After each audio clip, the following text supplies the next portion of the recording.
আমাদের সোজা হিসাব আমাদের সোজা, সেটা হচ্ছে রোহিঙ্গাদের ফেরত যেতে হবে, এবং ফেরত গিয়ে তারা যেন আবার আগের 2বারের মতো প্রত্যাবাসিত হয়েছিল সেরকম আবার ফেরত না চলে আসে। It has to be a sustainable repatriation. তারা যাবেন এবং সেখানে থাকবেন। সেই কাজটি করতে হলে রাখাইনের যে আপনার প্রশাসন গড়ে উঠেছে, যে সিকিউরিটি অ্যারেঞ্জমেন্ট গড়ে উঠেছে, তাতে যদি রোহিঙ্গাদের মানে উপস্থিতি না থাকে আনুপাতিকভাবে, তাহলে তারা সেখানে যাবেন কেন? তাদেরকে রক্ষা দিবে। ভবিষ্যতে আবার এটা হবে না সেটা গ্যারান্টি কে দিবে?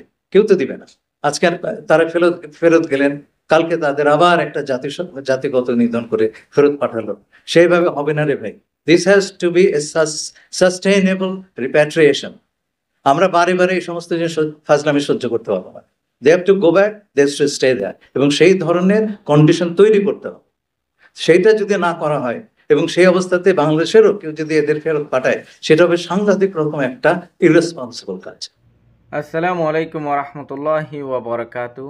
আজ্জা এ ভিডিও মাঝে সন্তরিকালৈ রোহিঙ্গা কলরে আর কানা মাঝে রিপাট্রিয়েশন গরিবল্লা বাংলাদেশ লই মগবাগি লই বর্মার হকুমত লই মিলিয়রে রোহিঙ্গা কোমরে আর কানা মাঝে খেঙ্গরে রিপাট্রিয়েশন গরিব হদ্দে এ ডক্টর খলিলুর রহমানর মিডিয়া কনফারেন্সর তোমরা শুনিছ সন্তরিকালৈ কেং গরি রোহিঙ্গারে রিপাট্রিয়েশন গরিবল্লা বলে এই জিনিসান ইউএনতো বাস্যে দে বাংলাদেশল্লা বলিওরে রোহিঙ্গা কমরের হামরে গরিবল্লা বলি তোমরার মনতো এ মানুষ এবার মুখজবানি গান তোমরা শুনিবার কোশিশ করো।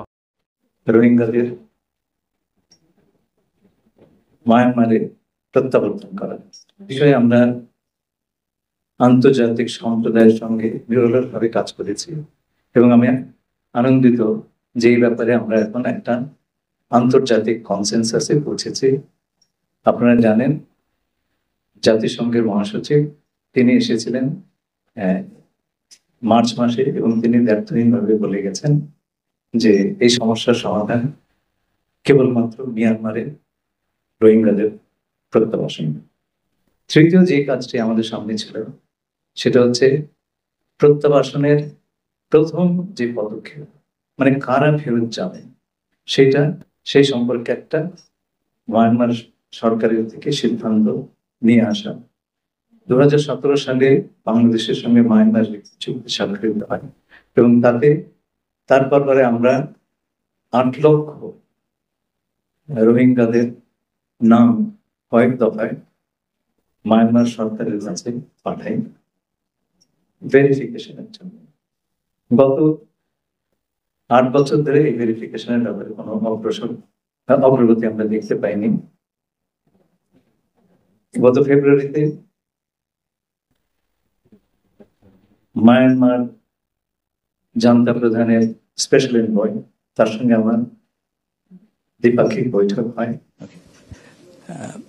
On the sidelines of the BIMSTEC summit, I have met with the Deputy Prime Minister and Foreign Minister of Myanmar, and we discussed the issue of verification of Rohingyas who are sheltered in Bangladesh. We have provided to Myanmar a list of 800,000 persons, of which Myanmar has verified 250,000, of which 180,000 have been found to be residents of Myanmar, and the remaining 70,000 we need further verifications because of their photographs and their names. So we agreed to work together to expedite this process. Myanmar government has confirmed that these 180,000 people are now fit to return to Myanmar.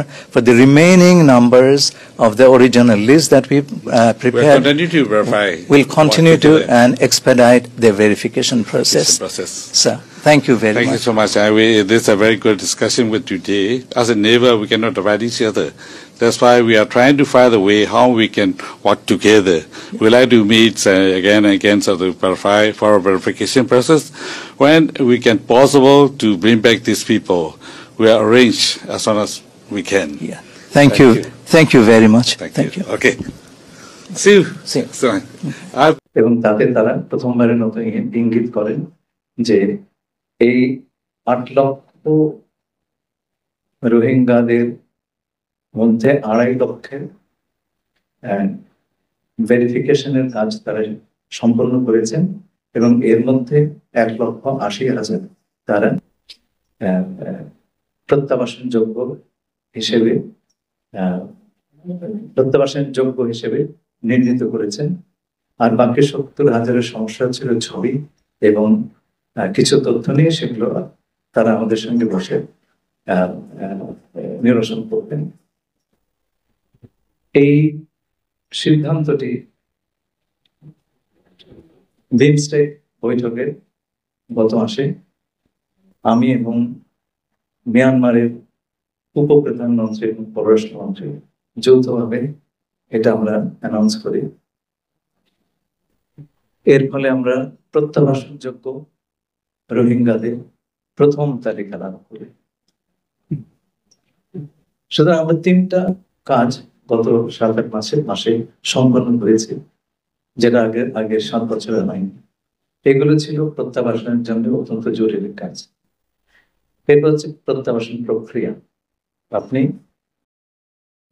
হয়ে পাঠাবেন এবং সেখানে আপনাকে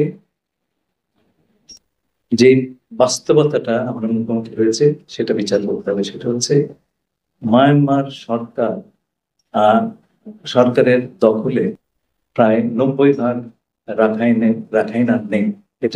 এটার অধিকার নিয়ে নিয়েছেন Arakan army এবং আরাকান আর্মি সেই সাথে মায়ানমার সরকারের সঙ্গে আলোচনা করে এই প্রত্যাবাসন প্রক্রিয়া শুরু করা সম্ভব।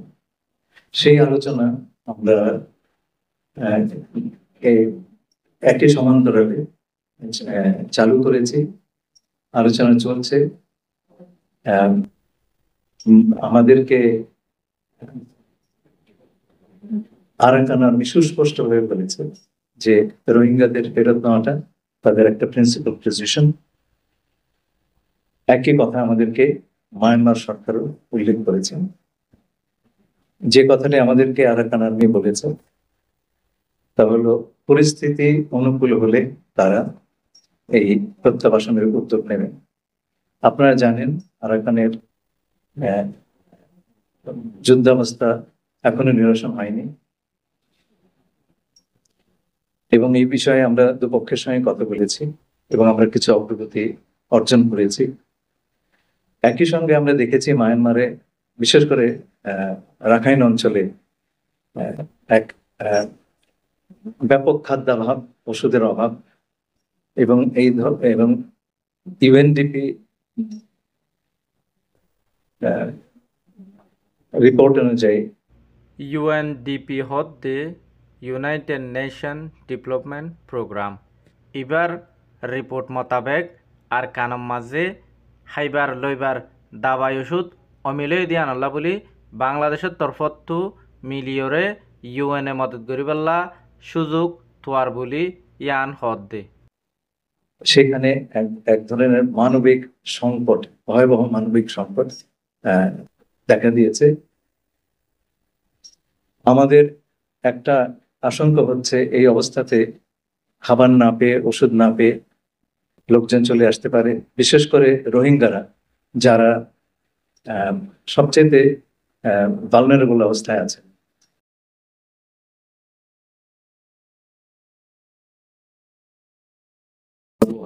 প্রায় 8 বছর ধরে আমরা আমাদের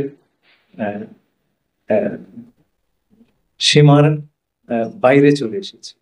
আমরা এই ভার ধারণের যে সীমা তার বাইরে চলে এসেছি এবং অতিরিক্ত কোনো শরণার্থী অ্যাকসেপ্ট করা আমাদের জন্য সম্ভব নয় এবং আমরা সেটা করতে চাই না। দ্বিতীয়ত, খাদ্য সংকটে রাখাইন সম্প্রদায়ের লোকজন বিভিন্ন সময় আমাদের সীমান্তে এসে খাদ্য এবং ঔষধের সহায়তা চেয়েছেন এবং তারা যদি আসা শুরু করেন তাহলে তো বিরাট এক সংখ্যা নতুন ধরনের শরণার্থী মুখোমুখি আমাদের হতে হবে। আমরা সেটা অ্যাভয়েড করতে চাচ্ছি। জাতিসংঘ কার্যক্রম যেটা মায়ানমারে চলছে সেটা রাখাইনে আর চলা সম্ভব নেই, কারণে যে যুদ্ধাবস্থার কারণে মানবিক যে কোনো প্রকার ত্রাণ রাখাইনে নিয়ে যাওয়া সম্ভব হচ্ছে না। আপনারা জানেন জাতিসংঘ মহাসচিব গত মার্চ মাসে বাংলাদেশে এসে আমাদেরকে বললেন যে আমরা রাখাইনে ত্রাণ সাহায্য দিতে পারি কিনা। আমরা বিষয়টি বিবেচনা করছি, কিন্তু এতে বেশ কিছু আবশ্যকতা আছে।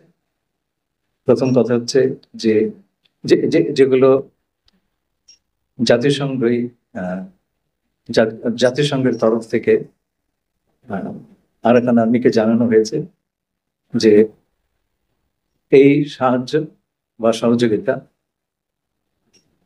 এটা প্রাপ্তির ব্যাপারে বা বিতরণের ব্যাপারে কোনো ধরনের প্রতিবন্ধকতা সৃষ্টি করা যাবে না। এটা নন ডিসক্রিমিনেটরি, তার মানে কাউকে এর থেকে বঞ্চিত করা যাবে না। There will be no weaponization of aid, এটা কোনো যুদ্ধের কাজে ব্যবহার করা যাবে না। আর আমাদের তরফ থেকে আমাদের সংকল্প হচ্ছে এই যে আরাকানে যে নতুন যে administrative, political and security arrangement তৈরি হচ্ছে, আমরা তাতে রোহিঙ্গাদের অংশগ্রহণের চিহ্ন দেখছি না। যে আরাকানের মাঝে নয়া সিয়াসতি সিকিউরিটি এন্তাজামি और হিনম মাঝে রোহিঙ্গার হিস্সা আছে দে হিন্দিলা 10,000 বলি খলিলুর রহমানের তরফতো হদ দে। আমরা আরাকান আর্মিকে সরাসরি বলে দিয়েছি যে এখন যে অবস্থা আছে, যে ছবিটা আমরা দেখছি আরাকান প্রশাসনের, সেটা হচ্ছে এথনিক ক্লিনজিং হয়ে গেলে যা হতো। আমরা কোনো ধরনের এথনিক ক্লিনজিং আমরা সহ্য করব না। তারা যদি এক্সক্লুসিভলি রাখাইনদের নিয়ে মানে রাজ্য পরিচালনা করতে চায়, তাহলে সেটা হবে একটা অ্যাপারথাইড রাষ্ট্র, সেটা আমরা মেনে নিতে পারি না। তাদেরকে এই কথাগুলো বলা হয়েছে, আমরা আশা করছি যে তারা এর সদুত্তর দেবে। আমরা এই সমস্যার শান্তিপূর্ণ সমাধান করতে চাই। বাংলাদেশ মনে করে এই সমস্যার একমাত্র সমাধান হচ্ছে রোহিঙ্গাদের রাখাইনে তথা মায়ানমারে প্রত্যাবাসন করা। আমরা এই কাজটি করার সকল অপশনে আমাদের টেবিলে থাকবে। আমরা সর্বপ্রযত্নে এবং আমাদের সকল কূটনৈতিক এবং অন্যান্য সামর্থ্য দিয়ে এই সমস্যার সমাধান করার চেষ্টা করব। আমি জানি মায়ানমারে জাতিসংঘের সাহায্য নিয়ে বাংলাদেশে একটা করিডোর দেওয়ার কথা যে গুজবটা উঠেছে, আমি দ্ব্যর্থহীনভাবে বলে দিচ্ছি, করিডোর নিয়ে আমাদের সঙ্গে কারো কোনো কথা হয় নাই এবং কারোর সঙ্গে কথা হবে না। করিডোরের ব্যাপারটা বুঝতে হবে। করিডোর হচ্ছে একটা ইমার্জেন্সির সময় এক দুর্যোগপূর্ণ জায়গা থেকে মানুষকে সরিয়ে নেওয়ার ব্যবস্থা। আমরা এখানে কাউকে সরাচ্ছি না। আমরা যেটা করছি, যেহেতু আরাকানে কোন সাহায্য সহযোগিতা এইড এর উপকরণ অন্যান্য সাপ্লাই রুট দিয়ে দেওয়া সম্ভব হচ্ছে না, জাতিসংঘ আমাদেরকে এইটুকুই বলল যে আপনারা এই সাহায্য, যেটা তারা তো সাহায্য দিয়েই যাচ্ছে আপনার রোহিঙ্গাদেরকে গত 7-8 বছর ধরে, সেটা আমাদের চোখের সামনে। তারা বললে এর কিছুটা দূরে বর্ডার, আপনারা এইটুকু জায়গাতে আমাদের সাহায্য করবেন যাতে আমরা ওপারে নিয়ে যেতে পারি। জাতিসংঘ তার বিভিন্ন সহযোগীদের মাধ্যমে রাখাইনের ভেতরে যে চ্যানেলগুলো আছে তারা সেটা ব্যবহার করবে এবং সেটা দিয়ে তারা এই মানবিক সাহায্য পৌঁছে দেবেন রাখাইনের জনগণের কাছে। আমি আবারও বলছি, দ্ব্যর্থহীন কণ্ঠে বলছি, এবং আপনারা সেটা প্রমাণ করতে পারবেন, যোগাযোগ করলেই পাবেন। জাতিসংঘকে জিজ্ঞেস করেন, জাতিসংঘের সমস্ত রাষ্ট্রদের জিজ্ঞেস করেন। আমরা করিডোর নিয়ে কারোর সঙ্গে কোনো ধরনের কথা বলি নাই এবং আমরা বলবো না। আরাকানের যে অবস্থা, তাতে করিডোরের কোনো প্রয়োজন নাই। আমরা এই কোনো করিডোর সৃষ্টি করে সেখানে কোনো ধরনের লোকজনের আপনার যাতায়াতের ব্যবস্থা সেটা করার কোনো এখন প্রয়োজনীয়তা নাই। যে প্রয়োজনীয়তা আছে সেটা হচ্ছে সেখানে ত্রাণ সম্ভার পৌঁছে দেওয়া। আপনারা জানেন, যখন মায়ানমারে ভূমিকম্প হলো, আমরা কিন্তু তাদের রিকোয়েস্টের বা আবেদনের অপেক্ষা করি নাই, আমরা পাঠিয়ে দিয়েছি ত্রাণ। এটাও সেই ধরনের একটা মানবিক অবস্থা।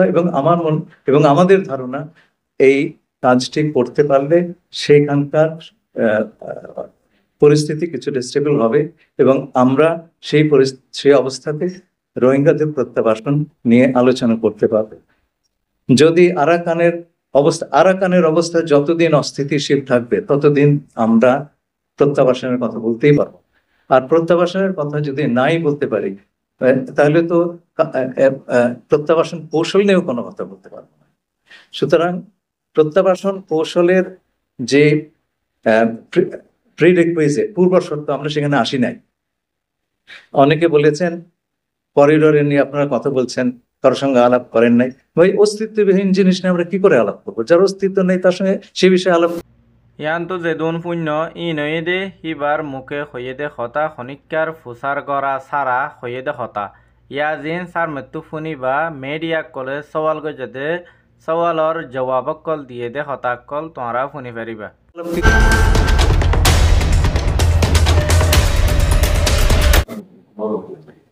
দেখুন, প্রথম প্রশ্নটি, মিজোরাম থেকে ত্রাণ সাহায্য রাখাইনে দিবে, তাই তো? তাই যদি দিতে পারতো তাহলে কালাদান প্রজেক্টের কি দরকার? আমাকে তাই বলেন। এটা তো উল্টো যাচ্ছে। কলকাতার থেকে সিটওয়েতে আসছে, সিটওয়ে থেকে মিজোরামে যাচ্ছে, তাই না? এখন উল্টোটাই যদি সম্ভব হতো তাহলে কালাদানের দরকার ছিল, ঠিক না?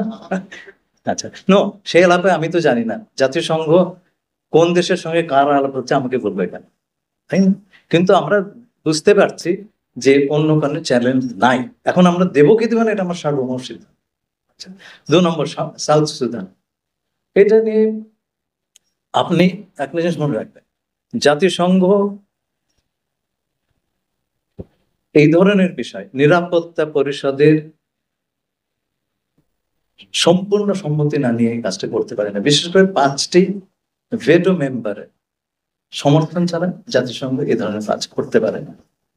যেমন ধরেন, ইরাক কুয়েত যুদ্ধের সময় ইরাক ঢুকে পড়েছিল কুয়েতে, তারা ফেরত যাচ্ছে না। জাতিসংঘর নিরাপত্তা পরিষদ সবগুলো সদস্যের সম্মতি নিয়ে সিদ্ধান্ত হলো একটি জাতিসংঘ বাহিনী সেখানে যুদ্ধে অবতীর্ণ হয়ে ইরাকের সীমান্তের ভেতরে পাঠিয়ে দিই, ইরাকি সৈন্য। আমি সেই সিদ্ধান্ত যেদিন হয়, আমি সিকিউরিটি কাউন্সিলে নিজে বসেছিলাম, সবাই হাত তুলেছেন, কেবল কিউবা এতে ভোট দেয় না। জাতিসংঘ কখনই এই ধরনের কেসে নিরাপত্তা পরিষদের সম্পূর্ণ সমর্থন ছাড়া কিছুই করতে পারে না। এখন আপনি আমাকে বলেন, যদি মিয়ানমারকে কেটে আরাকান বের করে নিতে হয়, চীন এবং রাশিয়া কি ভোট দিবে? তাদের 2টা ভেটো আছে। নিরাপত্তা পরিষদে এই বিষয়ে একটা প্রস্তাব গ্রহণের চেষ্টা বেশ কিছু কাল ধরে কিছু দেশ করছিল, কিন্তু চীন, রাশিয়া এটাতে একেবারে সম্মত। আমি বলছি না রাখাইনকে কেটে দেয়, বলছি রাখাইনের যে মানবিক অবস্থা সেইটা নিয়ে একটা রেজলিউশন বা একটা ডিসিশন নিরাপত্তা পরিষদে নেওয়ার চেষ্টা করেছিল, কিন্তু বিভিন্ন দেশ সেইটার সমর্থন চীন এবং রাশিয়া দেয় নাই। তো এগুলো করা সম্ভব নয় যদি জাতিসংঘের নিরাপত্তা পরিষদের সকল সদস্য, চ্যাপ্টার 7 নামে একটা চ্যাপ্টার আছে জাতিসংঘ সনদে, বল প্রয়োগের সময় সেইটা ইনভোক করে যদি না করা যায়, জাতিসংঘ কোনো যুদ্ধ বা ইত্যাদি জড়িত হতে পারে না, সম্ভব না। এটা জাতিসংঘের আপনার মহাসচিব চাইলেও পারবেন, তার সেই ক্ষমতা নেই।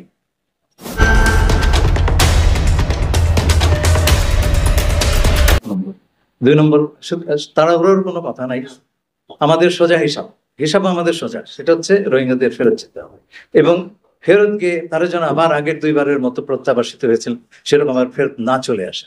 ইট has to be a sustainable repatriation. তারা যাবেন এবং সেখানে থাকবেন।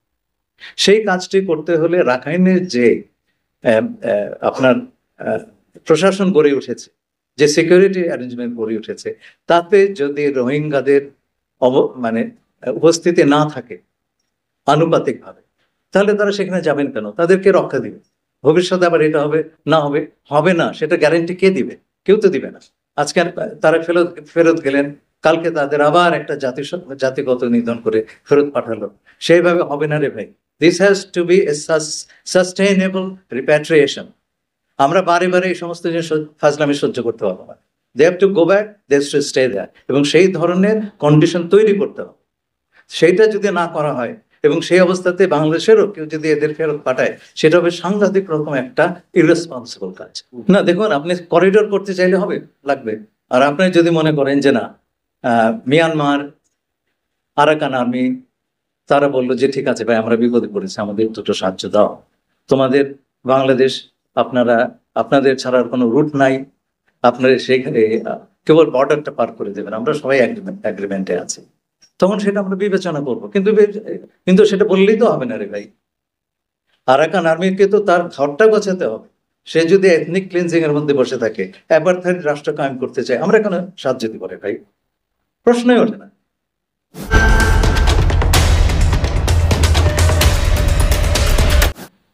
ফরেন অ্যাডভাইজারের সঙ্গে আমার তো রোজ কথা হয়। উনি যেটা বলেছিলেন, উনি করিডোর শব্দটা ব্যবহার করেই কিন্তু নিজেকে কারেক্ট করেছিলেন, পাথওয়ে বলছেন। উনি that was a slip of tongue and you have to give him that. Okay, আমাদের কথাবার্তা অনেক সময় স্লিপ হতে পারে, কিন্তু উনি কারেক্ট করেছেন এবং সেই কথাটি আর কখনোই বলেন নাই, এটা কিন্তু খেয়াল করবেন।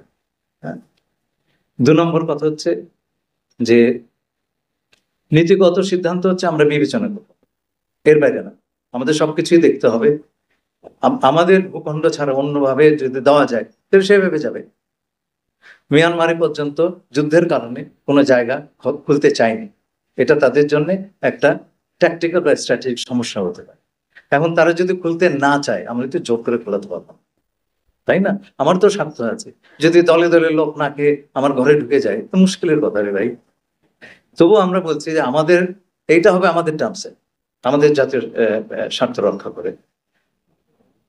যদি আরাকান আর্মি, আবারও বলছে, আরাকান আর্মি যদি এথনিক ক্লিনজিং এর পলিসি তারা চালিয়ে যায়, আরাকান আর্মি যদি একটা অ্যাপারথাইড রাষ্ট্র সৃষ্টির প্রয়াস করে, আমরা যদি তার ইঙ্গিত দেখি, তাদের সঙ্গে আমাদের কোনো ব্যবসা বাণিজ্য নাই ভাই, হিসাব সিধা।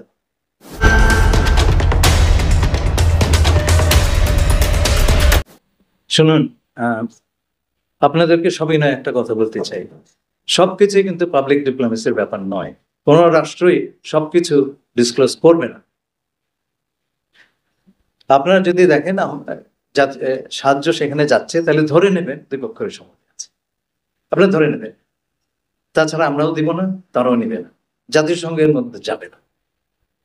এইটা মনে রাখেন।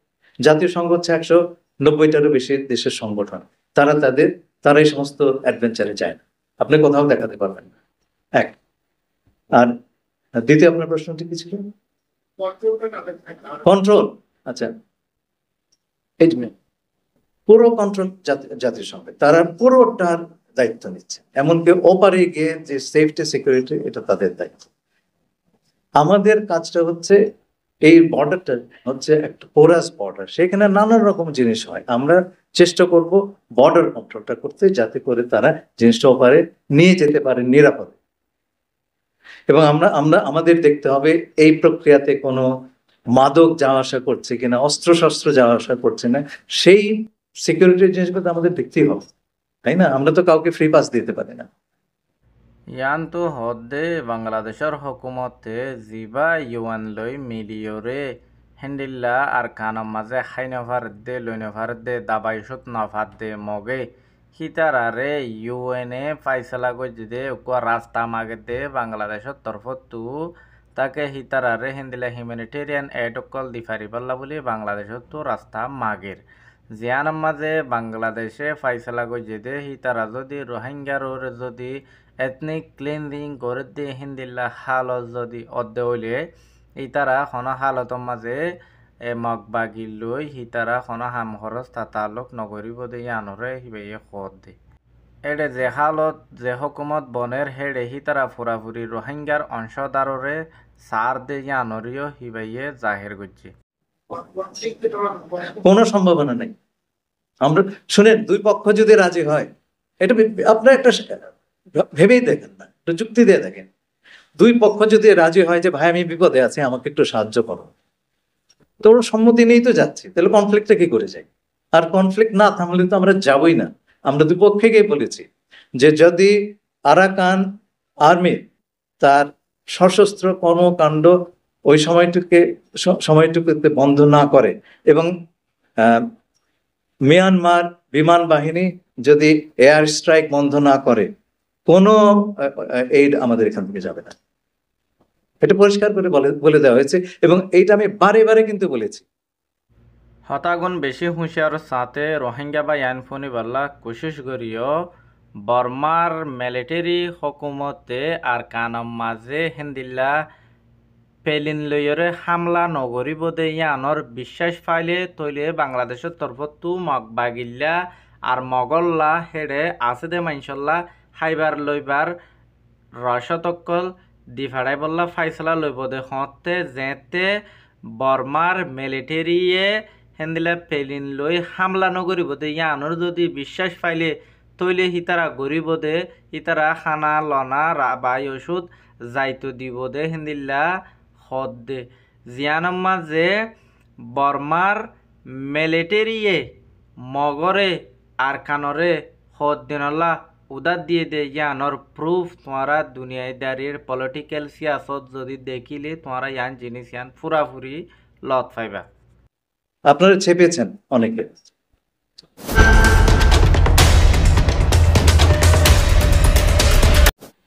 ভাই, রোগী তো হাসপাতালে ভর্তি হতে হবে, তারপরে তো আপনার চিকিৎসার বন্দোবস্ত। আমরা তো সেখানে যাইনি।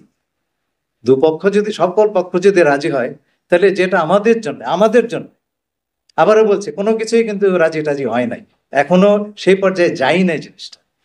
যদি যাবার হয় তাহলে পরে আমরা সবার সঙ্গে বসে সেটা ঠিক করব, কারণ সেখানে আমাদের নিজস্ব বিবেচনা আছে যে এই ধরনের ঘটনা ঘটলে এই ধরনের একটা জিনিস আমরা যদি অ্যাগ্রি করতে চাই, আপনি যে কথাগুলি বললেন রুটগুলি দেখতে হবে, অন্যরা যেটা বললেন আমাদের যে সেফটি সিকিউরিটি দেখতে হবে, তাই না? আমাদের রাস্তাঘাট কোনটা ব্যবহার হবে, সেইটার অবস্থা কি, হ্যাঁ, সেইগুলো আমাদের দেখতে হবে। এইটার ভিতরে অন্য কিছু চলে যাচ্ছে কিনা সেগুলো আমাদের দেখতে হবে। বহু কিছু বিবেচনার আছে, এটা কি একজনের সিদ্ধান্ত নাকি রে ভাই? এটা শুধু কেবলমাত্র পুরো সরকারের না, সমস্ত অংশীজনের সঙ্গে বসে আমরা এগুলো ঠিক করবো। আমরা সেখানে যাইনি, এখনো পর্যন্ত সেই জায়গাতে আমরা পৌঁছাই নাই। কোনো কিছুই এখনো বিবেচনার অবস্থায় আসে নাই। যখন বিবেচনার জায়গাটাতে আসবে তখন আমরা বিবেচনা করব। বিবেচনার পর্যায়ে আমরা সকলকে নিয়েই সে বিবেচনাটা করব।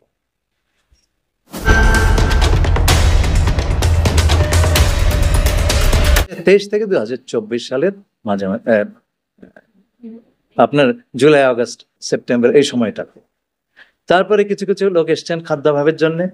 আমরা সম্প্রতি কিছু নিউ অ্যারাইভাল তাদেরকে জিজ্ঞেস করেছি, ইনসিকিউরিটির কারণে অনেকে আসছেন এবং খাদ্য ঔষধ ইত্যাদির অভাবে আসছেন।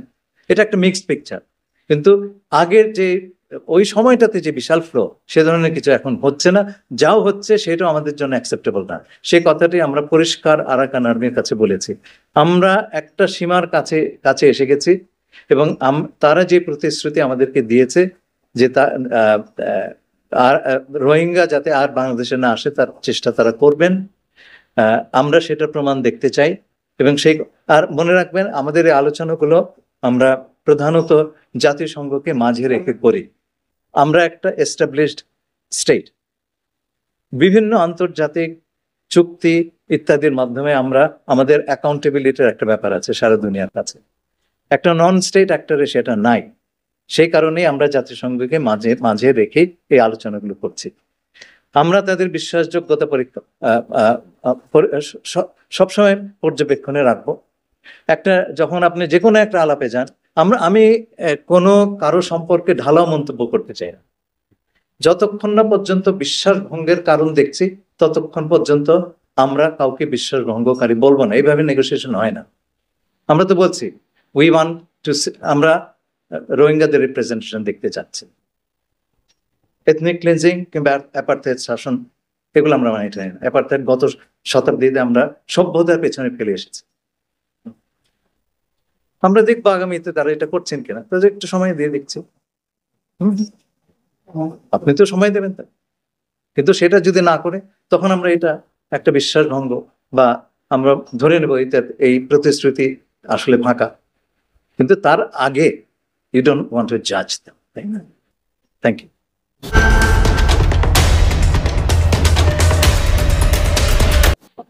এপ্রিল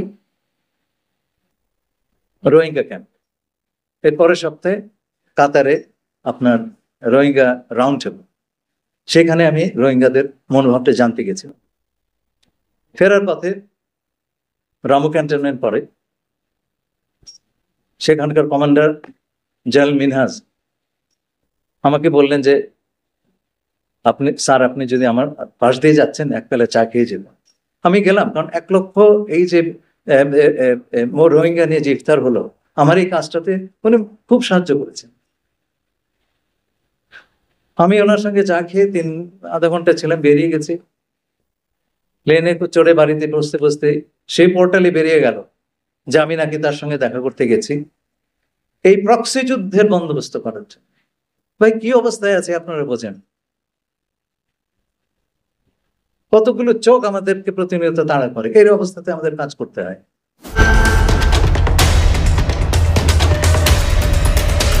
আপনি কি সত্যি সত্যি মনে করেন যে আমরা দায়িত্ব নেওয়ার আগে there was any serious effort on the part of the government of Bangladesh to resolve this issue? বাংলাদেশের তরফ থেকে এমন কোন বিশ্বাসযোগ্য উদ্যোগ নেওয়া হয়েছিল কিনা 7 বছরে রোহিঙ্গাদের প্রত্যাবাসনে? ইস্যুটা তো মরেই গেছিল ভাই, ইস্যুটা মরে গেছিল, সেটাকে টেনে তুলতে হয়েছে।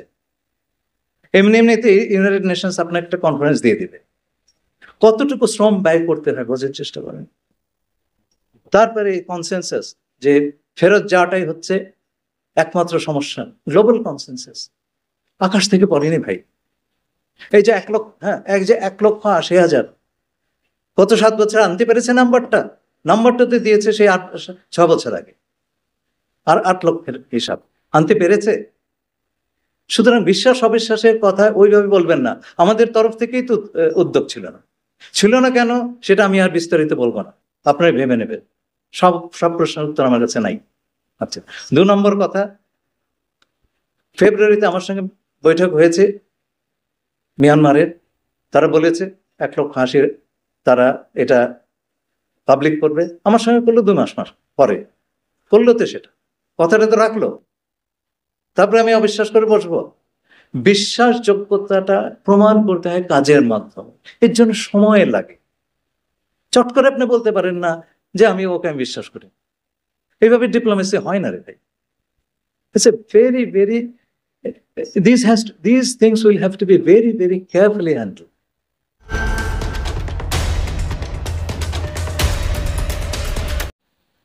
জাতিসংঘে শুনুন, আমি একটা কথা বলি, জাতিসংঘের কোনো কাজে লিখিত হয় না unless there is an agreement. আমি তো ওখানে অনেক বছর কাজ করেছি। কোনো এগ্রিমেন্ট না হলে সকল পক্ষের সম্মতি এবং কিভাবে এগুলো মোটামুটি যতক্ষণ না পর্যন্ত চূড়ান্তভাবে নির্ণীত হবে ততক্ষণ পর্যন্ত কিছুই লিখিত হবে না।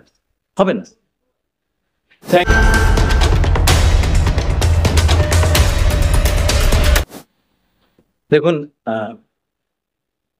রোহিঙ্গাদের সংখ্যা কত এইটা রেজিস্ট্রেশন এবং এটার বায়োমেট্রিক্স ডেটা ভেরিফিকেশন, এটা করে ইউএনএইচসিআর, তারা সেটা করে থাকেন। এবং রোহিঙ্গারা এখন এটা কিন্তু 12 লক্ষ লোক একটা ক্যাম্পের ভিতরে থাকে। সেই ক্যাম্প থেকে 2-4 জন যদি বেরিয়ে যায়, কোথাও চলে যায়, সেটা নিরূপণ করা আমাদের জন্য কঠিন। এবং যেটা হয়েছে খুব দুঃখজনক, যেটা ইউএনএইচসিআর এর সঙ্গে আমাদের একটা এমওইউ ছিল, এখনো আছে, মেমোরেন্ডাম অফ আন্ডারস্ট্যান্ডিং। তাতে বলা হয়েছে রোহিঙ্গাদের যে বায়োমেট্রিক ডেটা, হাতের ছাপ, চোখের ছবি, এগুলোর মালিক হচ্ছে বাংলাদেশ এবং ইউএনএইচসিআর, কাস্টোডিয়ান হচ্ছে বাংলাদেশ এবং ইউএনএইচসিআর। এটা প্রায় 7 বছর ধরে আমরা যে মালিকানা দাবি করি নাই, ইউএনএইচসিআর এর কাছ থেকে আমরা কোনো ডেটাই চাই নাই। ইলেকশন কমিশনের সঙ্গে আমার আলাপ হলো, আমি তাদের জিজ্ঞেস করলাম, আপনাদের ডেটাবেজের সঙ্গে রোহিঙ্গা ডেটাবেজের যোগাযোগ আছে কিনা? তারা বললেন এই কথা তো কেউ বলে নাই। এটা নাম না হলে পরে আপনি কি করে জানবেন জাতীয় পরিচয়পত্রে রোহিঙ্গা নাই? আপনি কি করে বলবেন পাসপোর্ট নিয়ে যায়নি বা ভোটার লিস্টে নাম ওঠে নাই? এই কাজই তো করে নাই ভাই। এখন সেই কাজটা আমরা শুরু করেছি। এখন এই বায়োমেট্রিক ডেটা, যেটা আমরা ইউএনএইচসিআর কি বলেছি, আমরা সেটার মালিক, and we are sovereign, you are not. Data দিতে হবে, ডেটা দিয়ে এখন তারা দেবে, সেই ডাটাটা আমরা উপযুক্তভাবে, ভাই দেশের ভেতরে যে কি অবস্থা বলে বোঝাতে পারবো না। This is one of the problems, right? কেউ এটা নিয়ে কথা বলে না, আমি আপনাকে ধন্যবাদ দিচ্ছি, আপনি বললেন, এইটাও আমাদের নিরসন করতে হচ্ছে। এখন এই ডেটাবেজ, আমাদের ডেটাবেজে এটা যাবে, আমরা ক্রস চেক করব, তখন আমরা বুঝতে পারবো যে এটা যদি ইন্টারঅপারেবল হয়, আমরা সঙ্গে সঙ্গে বুঝতে পারবো যে আমাদের জাতীয়, মানে রোহিঙ্গা বেজের কোনো কিছু আমাদের জাতীয় ডেটাবেজে ঢুকে গেছে কিনা, আমরা বের করে ফেলবো। তো ইটস ভেরি সিম্পল।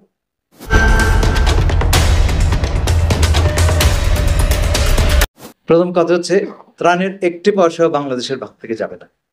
1টি পয়সা, 1টি পয়সা আমাদের ভাগ থেকে যাবে না। আমাদের জেআরপিতে যেটা বলা আছে, 1টি পয়সা সেখান থেকে যাবে। রোহিঙ্গা ঋণের ত্রাণের সামান্যতম অংশ ওখানে যাবে না, যাবে না। It's a completely different arrangement. যদি হয়, এটা কিন্তু বিশাল এক যদি। 2 নম্বর জেআরপির কথা বলে যে না ভাই, এইগুলি এত তো আমরা এখনো বলতে পারবো না কি, আমরা সেখানে যাইনি তো রে ভাই, আসল জিনিসটাই হয় নাই। বাচ্চাই জন্মায় নাই, আপনি তাকে বোতল দুধ খাওয়াবেন, হয়নি তো। Okay, thank you very much.